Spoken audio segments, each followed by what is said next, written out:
ఒకసారి రీసెంట్గా మీకు కొన్ని పరిణామాలు చెప్తాం మిత్రులారా. చాలా మందికి కూడా తెలియనటువంటి విషయాలు కొన్ని మీకు చెప్పేటువంటి ప్రయత్నిస్తాను. నేను గత కొంతకాలంగా కొంతమంది మాట్లాడుతుంటే చాలా సంచలన విషయాలు తెలుస్తూ ఉన్నాయి. అయితే ఇక్కడ బీఆర్ఎస్ పార్టీలో ఇటు ఇద్దరు మెయిన్, ఒకటి హరీష్, రెండు కేటీఆర్. అయితే ఎంత హరీష్ రావు ఉన్నప్పటికీ కూడా కేటీఆర్దే బీఆర్ఎస్ పార్టీలో నెంబర్ 1 స్థానం అని చెప్పొచ్చు. అంటే కేసీఆర్ ఉన్నప్పటికీ కూడా కేటీఆర్దే నెంబర్ 1 స్థానం. అయితే మీరు చూడండి 2018 నుంచి 2023 వరకు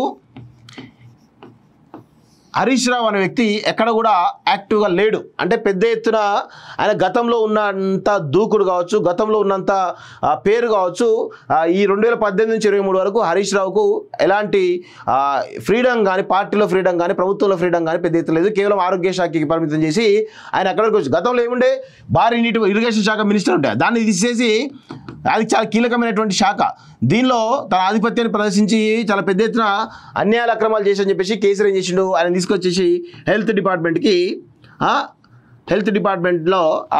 హెల్త్ మినిస్టర్లో ఇవ్వడం జరిగింది. అందుకే వాస్తవంగా హరీష్ రావు ఏ డిపార్ట్మెంట్లో ఉన్నా కొంత తన యొక్క మార్క్ పాలన చూపించేటువంటి పరిస్థితి ఉంటుంది, ఇటు ఇరిగేషన్లో కావచ్చు, ఇటు హెల్త్లో కావచ్చు. అందుకే 2014 నుంచి 2018 వరకు వైద్య వ్యవస్థ మొత్తం కూడా నిర్వీర్యం అయిపోయింది. అయితే గత కొంతకాలంగా 2018 నుంచి 2023 వరకు మనం ఎంతో నా మార్కు పాలన ఉండాలనే ఉద్దేశంతో కొంత హాస్పిటల్ పైన దృష్టి పెట్టినటువంటి విషయం వాస్తవం. సో అయితే ఈ క్రమంలో బీఆర్ఎస్లో ఎప్పటికైనా కానీ ఈయన నెంబర్ 2 కాబట్టి మీరు 2018 నుంచి 2023 వరకు ఈయన పరిస్థితి చాలా దయనీయంగా ఉంది.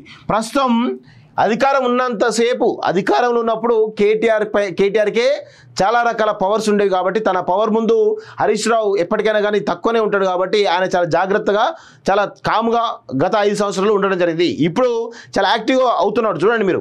ఎందుకంటే కేటీఆర్ అదేవిధంగా హరీష్ రావు మధ్య ఆధిపత్య పోరు చాలా స్పష్టంగా కనబడుతూ ఉంది. ఆధిపత్య పోరు అంటే మామూలు ఆధిపత్య పోరు కాదు, వాళ్ళిద్దరి మధ్య పచ్చగడ్డి వేస్తే బగ్గుమనేటువంటి పోరు కనబడుతూ ఉంది.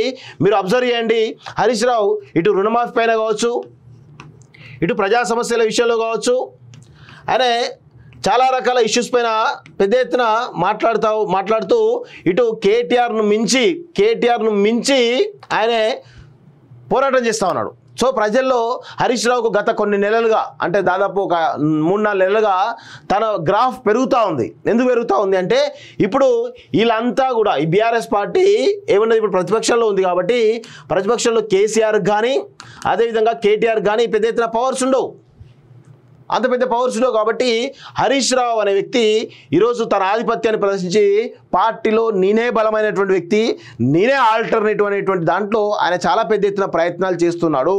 సో అందుకే మీరు చూడండి రుణమాఫీ విషయంలో కావచ్చు, ఇతరత్ర అనేక సమస్యల విషయంలో దూకుడుగా పోతూ ఉంటే కేటీఆర్ కూడా ఇమీడియట్గా ఈయన ఎక్కడ ముందు పోతారని చెప్పేసి ఆయన కూడా దూకుడుగా ప్రదర్శిస్తూ ఇక చాలా చిల్లరగా పిచ్చోడ్లా తయారై తిరుగుతూ ఉన్నాడు. కేటీఆర్ పిచ్చోడ్లా తయారైండు. ఇది బీఆర్ఎస్ పార్టీలో జరుగుతున్నటువంటి ప్రస్తుత పరిణామాలు. హరీష్ రావు దూకుడు మీద ఉన్నాడనేది చెప్పడానికి మీరు గత 3-4 నెలలుగా ఆయన యొక్క పోరాట పటిమ చూస్తే మనకు క్లియర్గా అర్థమవుతూ ఉంది. కేటీఆర్ను మించి పోరాడుతూ ఉన్నాడు, కేటీఆర్ మించి నేనే ఈ బీఆర్ఎస్ పార్టీని నడిపేది అనే కోణంలో ఆల్టర్నేటివ్గా ఆయన ప్రయత్నాలు చేస్తున్నాడు. దానికే ఈ యొక్క చిన్న అనాలిసిస్ మేము ముందుంచేటువంటి ప్రయత్నం చేస్తున్నాం మిత్రులారా.